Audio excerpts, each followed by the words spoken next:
Bismillahirrahmanirrahim. Assalamualaikum warahmatullahi wabarakatuh. Nama saya Ibnu Habi Abdullah, NIM E2019-1109 dari kelas Perbankan Syariah 3. Tujuan saya membuat video ini adalah untuk menanggapi video dari Bapak Dr. Abdul Wadud Nafis LCMEI yang berjudul tentang kebijakan moneter dalam perspektif ekonomi Islam. Ya, langsung saja ke pembahasannya. Apa itu kebijakan moneter? Kebijakan moneter adalah kebijakan pemerintah untuk memperbaiki keadaan perekonomian melalui pengaturan jumlah uang yang beredar untuk mengatasi krisis ekonomi yang hingga kini masih terus berlangsung, di samping harus menata sektor real yang tidak kalah penting. Meluruskan kembali sejumlah kekeliruan pandangan di seputar masalah uang. Bila dicermati, krisis ekonomi yang melanda di Indonesia juga di belahan dunia lain sesungguhnya dipicu oleh dua sebab utama, yaitu semua terkait dengan masalah keuangan. Pertama, persoalan mata uang. Di mana nilai mata uang suatu negara saat ini pasti terikat dengan mata uang negara lain. Misalnya rupiah terhadap dolar Amerika Serikat tidak pada dirinya sendiri, sedemikian sehingga nilainya tidak pernah stabil. Karena bila nilai mata uang tertentu bergejolak, pasti akan mempengaruhi kestabilan mata uang tersebut. Kedua, kenyataan bahwa uang tidak lagi dijadikan sebagai alat tukar saja, tetapi juga sebagai komoditi yang diperdagangkan dalam bursa valuta asing dan ditarik keuntungan interest alias bunga atau riba dari setiap transaksi peminjaman atau penyimpanan uang. Pengaturan jumlah uang yang beredar pada masyarakat diatur dengan cara menambah atau mengurangi jumlah uang yang beredar. Kebijakan moneter dapat digolongkan menjadi dua, yaitu kebijakan moneter ekspansif, monetary expansive policy adalah suatu kebijakan dalam rangka menambah jumlah uang yang beredar. Kebijakan ini dilakukan untuk mengatasi pengangguran dan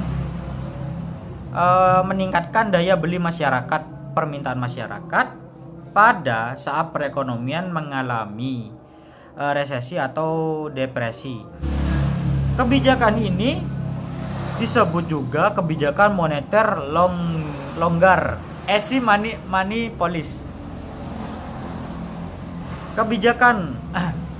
Kebijakan uang longgar, easy money, yaitu kebijakan yang digunakan untuk mengatasi deflasi, penambahan jumlah uang yang beredar yang dipakai pemerintah untuk mempermudah syarat kredit dengan tujuan meningkatkan produksi.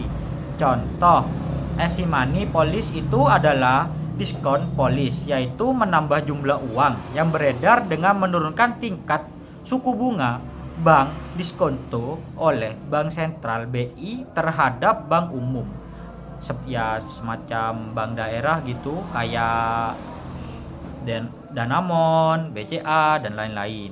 Sehingga keinginan bank umum untuk meminjamkan dana ke bank sentral meningkatkan karena bunganya kecil. Kalau bank umum meminjamkan uang ke bank sentral, otomatis orang yang mengajukan permintaan hutang ke bank ya makin hari ya makin banyak. Jadinya uang yang beredar di masyarakat jadi makin banyak. Yang kedua, cash ratio policy. Pemerintah membuat kebijakan menurunkan persentase persediaan kas minimum bank umum. Nah, dengan menurunkan persediaan ini, kas yang berada pada bank akan menambahkan pemberian kredit. Jadi, uang yang beredar jadi semakin banyak. Masuk yang kedua, yaitu kebijakan moneter kontraktif, monetary contractive policy, adalah suatu kebijakan dalam rangka mengurangi jumlah uang yang beredar. Kebijakan ini dilakukan saat perekonomian mengalami inflasi. Ya, disebut juga dengan kebijakan uang ketat. Take money policy. Kebijakan uang ketat, take money, yaitu kebijakan yang digunakan pemerintah dengan menerapkan kredit selektif untuk membatasi jumlah yang beredar, menekan laju inflasi, atau take money policy, kebijakan uang ketat, yaitu kebijakan bank sentral untuk mengurangi inflasi. Kebijakan ini dilakukan dengan menaikkan suku bunga, menjual SBI, sertifikat Bank Indonesia, menaikkan cadangan kas, mengatasi pemberian kredit. Hal ini dilakukan untuk mengatur jumlah yang beredar sesuai dengan jumlah yang dibutuhkan dalam suatu sistem perekonomian. Di saat jumlah uang yang dibutuhkan dalam sistem perekonomian yang bertambah, dilakukanlah itu easy money policy. Sebaliknya, kalau jumlah uang yang dibutuhkan dalam sistem perekonomian berkurang, easy money policy tidak akan dilakukan. Takutnya kena inflasi nih. Ya, takutnya terkena inflasi nanti. Jadi, pada saat seperti itu, yang dilakukan adalah take money policy, kebijakan untuk mengurangi jumlah uang yang beredar.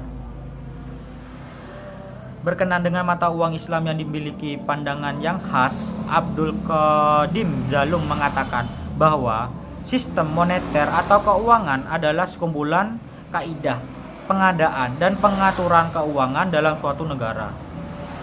Yang paling penting dalam setiap sistem keuangan adalah penentuan satuan dasar keuangan, di mana kepada satuan itu dinisbahkan seluruh nilai-nilainya sebagai mata uang lain. Peranan bank dalam kebijakan moneter. Bank Indonesia memiliki tujuan untuk mencapai dan memelihara kestabilan nilai uang rupiah. Tujuan ini sebagai tercantum dalam UU nomor 3 tahun 2004 pasal 7 tentang Bank Indonesia. Hal ini dimaksud dengan kestabilan uang rupiah antara lain adalah kestabilan terhadap harga-harga barang dan jasa yang tercermin pada inflasi. Untuk mencapai tujuan tersebut, sejak tahun 2005 Bank Indonesia menerapkan kerangka kebijakan moneter dengan inflasi sebagai sasaran utama kebijakan moneter, Inflation Targeting Framework. Kestabilan makroekonomi merupakan hasil dari sebuah upaya yang konsisten dan integral yang dilakukan oleh Bank Indonesia bersama pemerintah melalui kebijakan moneter, perbankan, dan fiskal. Di bidang moneter, strategi kebijakan moneter untuk secara konsisten diarahkan pada kestabilan harga melalui pencapaian target inflasi jangka panjang dengan memberikan uang gerak pada pemulihan ekonomi. Jika inflasi bergerak pada arah yang kondusif, ya jadi bisa di bidang perbankan, restrukturasi, dan reformasi sektor perbankan akan terus dilakukan untuk memperbaiki struktur neraca sekaligus memperkuat infrastruktur menuju sistem perbankan yang tangguh yang ikut memberikan dalam menciptakan stabilitas sistem keuangan. Kebijakan moneter dilakukan oleh Bank Indonesia adalah untuk mengendalikan laju inflasi dan membantu kestabilan nilai tukar karena stabilitas harga merupakan persyaratan bagi pemulihan dan kelancaran roda perekonomian. Strategi kebijakan ekonomi Islam, permintaan terhadap uang karena motif spekulatif pada dasarnya didorong. Suatu penurunan dalam suku bunga dibarengi dengan harapan tentang kenaikan akan mendorong individu dan perusahaan untuk meningkatkan jumlah uang yang dipegang. Penghapusan bunga dan kewajiban membayar zakat dengan laju 2,5% per tahun tidak saja akan meminimalkan permintaan spekulatif terhadap uang untuk mengurangi efek suku bunga, terkunci, tetapi juga akan memberikan stabilitas yang lebih besar bagi permintaan total terhadap uang. Hal ini lebih jauh akan diperkuat dan sejumlah faktor antara lain sebagai berikut. 1. Aset pembawa bunga tidak akan tersedia dalam sebuah perekonomian Islam.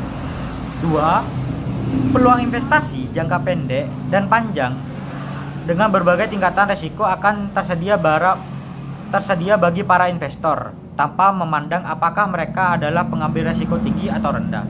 3. Dapat diasumsikan bahwa kecuali dalam keadaan resesi tak akan ada pemegang dana yang cukup irasional untuk menyimpan sisa uangnya setelah dikurangi oleh keperluan transaksi.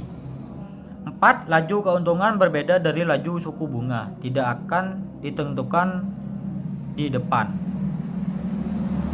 Bersumber ekspansi moneter Islam. Untuk menjamin bahwa pertumbuhan moneter mencukupi dan tidak berlebihan, perlu memonitor secara berhati-hati. Ada 3 sumber utama ekspansi moneter. 2 diantaranya adalah domestik. Pertama, membiayai defisit anggaran pemerintah dengan meminjamkan dari bank sentral. Kedua, ekspansi deposito melalui penciptaan kredit pada bank-bank komersial. Ketiga, bersifat eksternal, yaitu menguangkan suplai neraca pembayaran luar negeri. Sekian dari video tanggapan saya. Saya mohon undur diri.